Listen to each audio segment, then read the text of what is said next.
Rádio Opinião, a opinião de quem entende do assunto.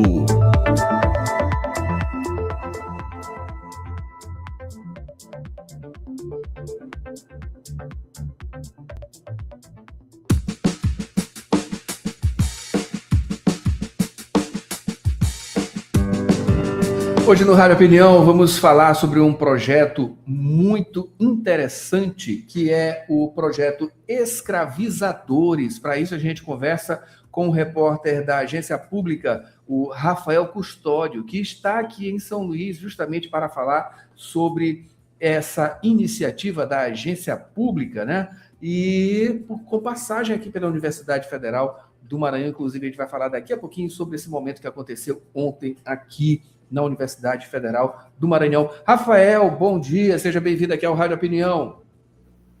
Muito bom dia a todos e todas, é um prazer aqui participar da Rádio Opinião nessa manhã. Maravilha, Rafael. Olha, bom ter você aqui. Só adiantando para o pessoal, a gente vai ter um outro momento aqui com o Rafael, com a professora Giza, que é aqui do curso de jornalismo da Universidade Federal do Maranhão, né? E também é representante da Associação de Historiadores, enfim, para falar sobre esse assunto, um assunto extremamente importante também aqui para o nosso estado, né? Enfim, que é esse projeto Escravizadores, que ele vai buscar ali termos históricos, né?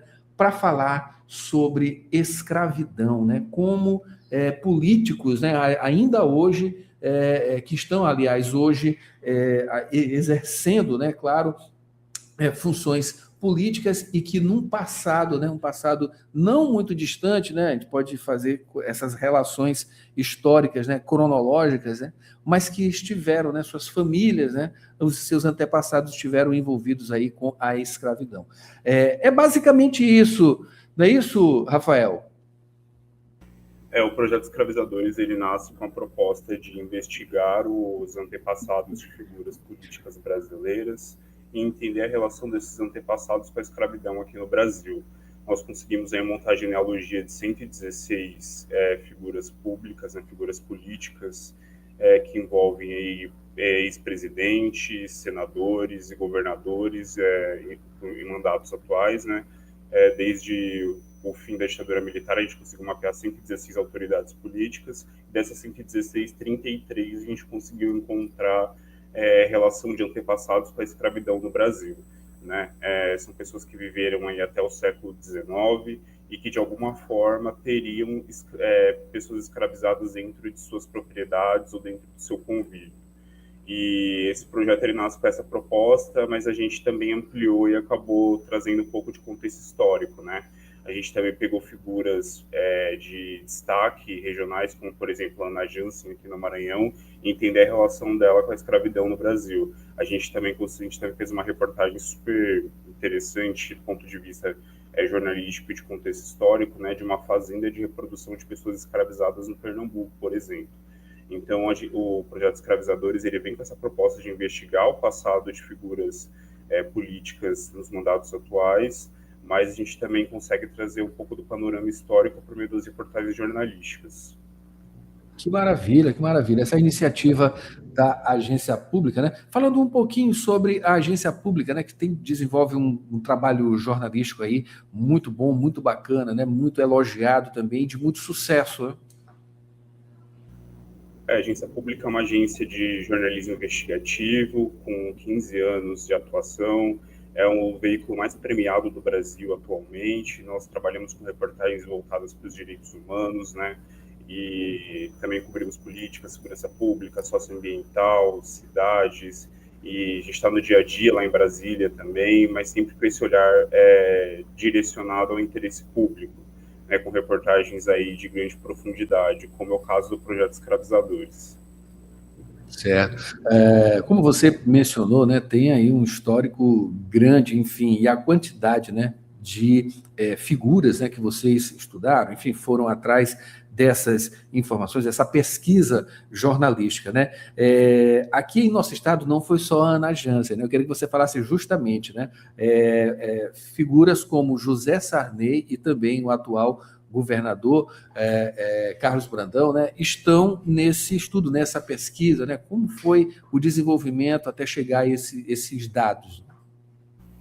A gente fez uma pesquisa que, assim, a partir do momento que a gente pensou no projeto até a publicação dele, foi 1 ano e meio de pesquisa intensa, de checagens e rechecagens da genealogia, de documentos que a gente conseguisse atestar essa relação desses antepassados com as figuras políticas atuais, né? A gente conseguiu consultar aí atestados de óbito, inventários, certidões de casamento, nascimento. Então, a gente fez um levantamento documental muito importante. A gente conseguiu descobrir que a família do José Sarney tem como antecessor o Visconde de Parnaíba, que foi uma pessoa que lutou pela independência no estado do Piauí e era um escravizador, né? Ele tinha pessoas escravizadas em suas propriedades. Também é o governador Carlos Brandão, que também a gente conseguiu identificar por meio de matérias jornalísticas ali do século XIX, que ele teria uma pessoa escravizada, pelo menos uma pessoa escravizada em sua propriedade, que ele vendeu ele teria vendido, né, esse antepassado do governador Carlos Brandão teria vendido uma pessoa escravizada e anunciado num jornal na época. Que legal. O substrato, então, foram esses jornais, não é isso? Anúncios ali, documentos também. Esse contato, como é que ele está acontecendo, né? Porque são vários estados aqui. Em nosso estado especificamente, como é que foi esse processo? Olha, aqui no estado foi o processo que a gente usou para todo o projeto, né? Foi consulta a documentos históricos e também o levantamento de documentos relacionados a essas pessoas que a gente gostaria de levantar o passado delas, né? Nós analisamos aí esses documentos que geralmente estão disponíveis em acervos históricos, né? Como cartórios, Biblioteca Nacional, foi uma ferramenta muito importante, e uma outra ferramenta que é o Family Search, que ele é uma ferramenta criada pelos Mormons, que lá eles constroem a genealogia de algumas famílias. Então ali a gente conseguia consultar documentos que atestavam ali, por exemplo, que determinada pessoa batizou uma pessoa escravizada numa igreja, numa cidade no interior do Maranhão, um exemplo. E aí a gente conseguia, por meio desses documentos, mapear, né, fazer um cruzamento de dados, um trabalho bem minucioso de cruzamento de dados para a gente conseguir montar essa genealogia.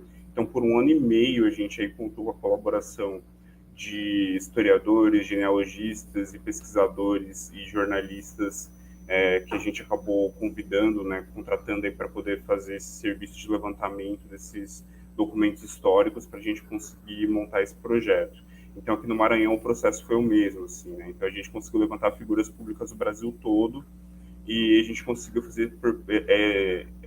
chegar nessa conclusão dos escravizadores por meio de cruzamentos de dados, um trabalho super minucioso de checagens e rechecagens inúmeras. Que legal, que bacana.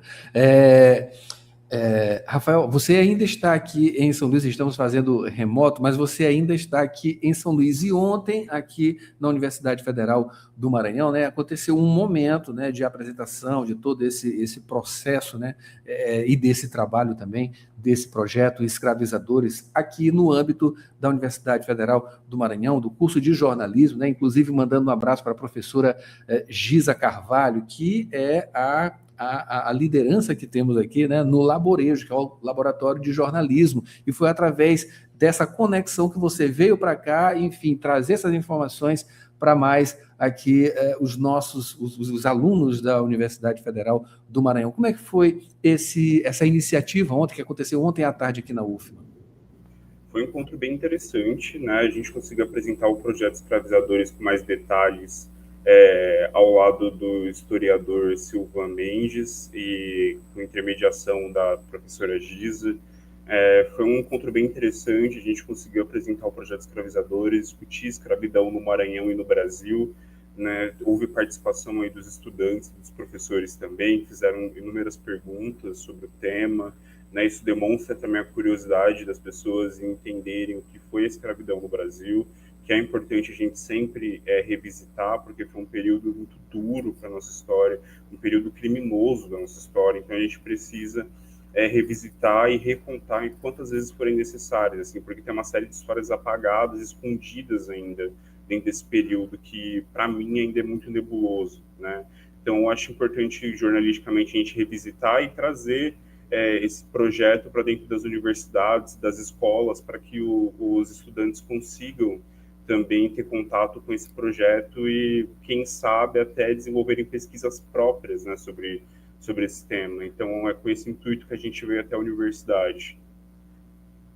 Maravilha, maravilha, né? E a gente deseja só muito mais sucesso, né, nesse projeto, nessa iniciativa, que você volte mais vezes aqui, porque a coisa ela não para por aí, né? Esse processo ele continua, não é isso, Rafael? Isso. A gente não parou de fazer reportagem sobre projetos escravizadores. Ele foi lançado em novembro de 2024, mas a gente sempre revive esse projeto em pouca oportunidade que a gente tiver, ou a gente faz alguma matéria nova, alguma história que surge, né?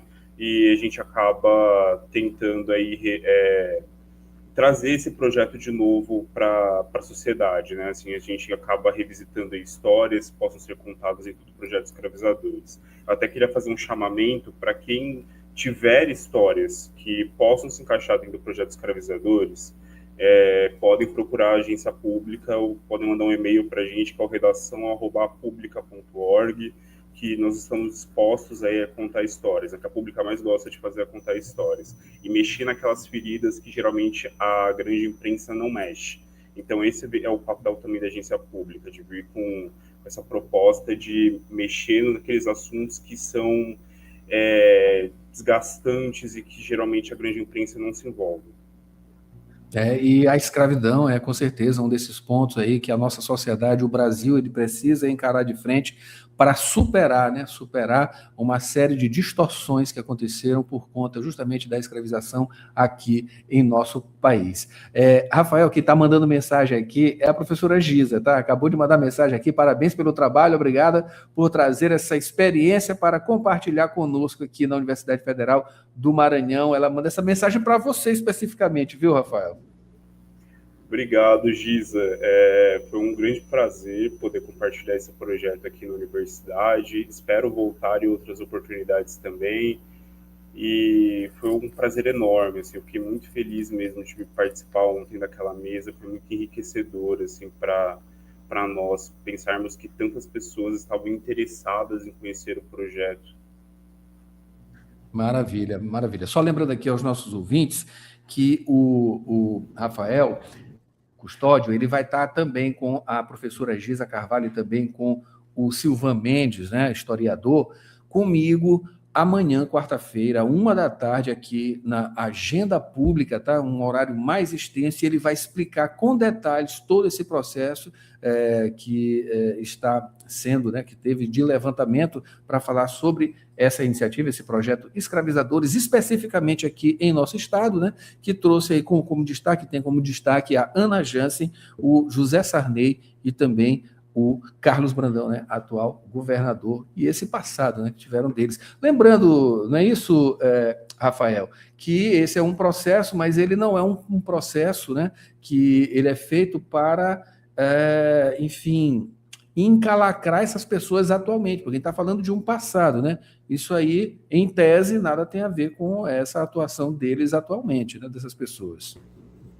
A gente não tinha o intuito de individualizar a culpa, assim, de dizer, olha, pelo que o seu antepassado fez, a culpa é sua, né? Mas, de certa forma, a gente esperava que pelo menos alguma resposta a gente tivesse dessas autoridades que a gente investigou. A maioria não respondeu, mas o intuito não era individualizar e apontar o dedo e dizer assim, olha, por sua culpa que pessoas foram escravizadas. Não era esse o intuito.